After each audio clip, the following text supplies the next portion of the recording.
and filed all these lawsuits. So that stopped.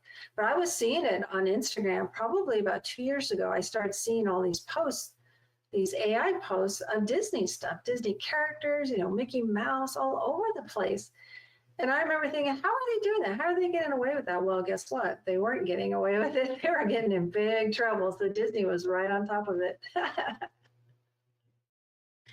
Ruth, you also lead workshops, am I right? Yes. Mm-hmm. So yes, I do. Are those writing workshops? Yes, I have led workshops about how to brainstorm world building. If you write fantasy, how to create your world for your book. That's been fun. And that can be for a fantasy, a dystopia, or even a contemporary novel. World building is a skill. So I've done workshops on that. I did a workshop on book cover design for a lot of authors who are either hiring designers or they want to be designers. So we got together for a workshop on what makes a cover effective or ineffective. And you looked at some ineffective ones today. So yeah, that was a lot of fun. We did a workshop on that. And then I just met with some authors over the weekend about podcasting, how authors can use a podcast to create their brand, to enhance their audience, to network, collaborate. Yeah, so it was a lot of fun. But yeah, I do workshops. And it's amazing. They're all very interesting, to be honest. It's okay if we get into the world building a little bit more? Sure. Mm-hmm. Yeah, world building. It's something I didn't really know about when I first wrote my Dragon Forest book, my first fantasy. It just I just went by what I already knew from books. I read a lot, King Arthur, Lord of the Rings, things like that. But years after that, I went to a bunch of workshops, a lot of conferences, and I learned more about world building.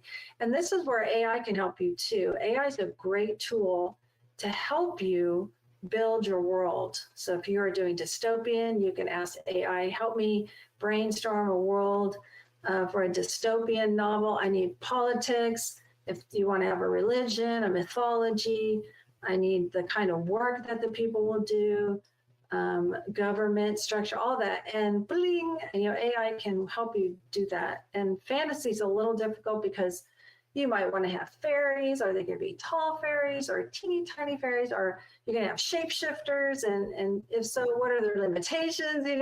Politics, religion, mythology, all of that, money.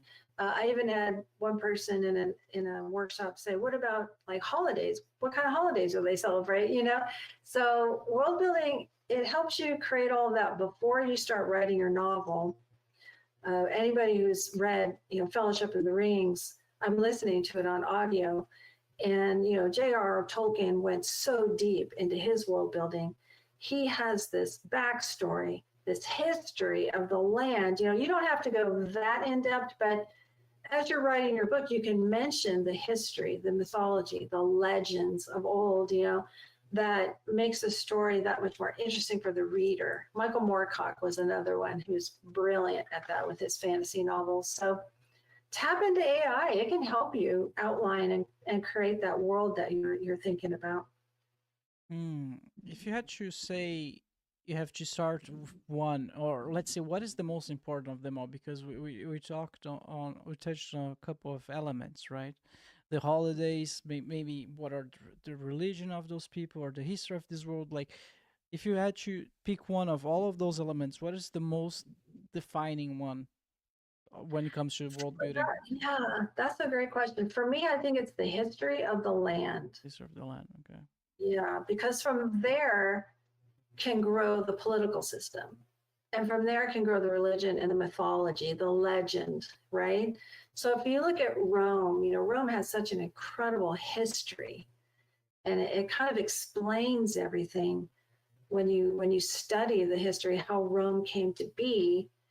And then you have, from there, the political system and the religions, all those gods they worshipped, all the mythology, from just studying its history, its inception, where it came from, and how powerful it was with its military, its battles, all of that. So you can have a scene in your book where two people are sitting down and talking about the whole history of the world that you created. J.K. Rowling was really great at that too. She hints at so many things in her Harry Potter series about the origin of Hogwarts, the houses, Slytherin and Hufflepuff, and all of these houses. How did they come to be? And who are these people? 1,000 years old, and the wizards and everything, the magical system. She's really good at hinting at it through each story, but she doesn't go so in depth like Tolkien went so in depth. When you are listening or reading Fellowship of the Rings, holy smoke! I'm like, skip. You don't have to do that, but if you just have a scene in your story where two people or a group of people are discussing it, that just makes it so real for the reader. It doesn't come across as just a story anymore, but a world. You're starting to bring them into your whole world. And that's where J.K. Rowling was so successful. She created this world that intrigued us, Mm. And you would limit the description of this history of this world just to the point that just to the point where it's necessary for the current story, right? You wouldn't go too crazy. Okay. Yeah, I mean, if you feel led to, but it has to be so fascinating, and it has to tie to the plot. It has to keep the plot going. Because as I'm listening to Fellowship of the Rings, you hear the dwarves talking about their history, and all their writings and the secret book that was found and Khazad-dûm and all this stuff. But because I've seen the movies 100 times, I know exactly what they're talking about and how it's going to connect later. But if you've never seen it and you're just reading this for the first time, it might be too much to handle at first.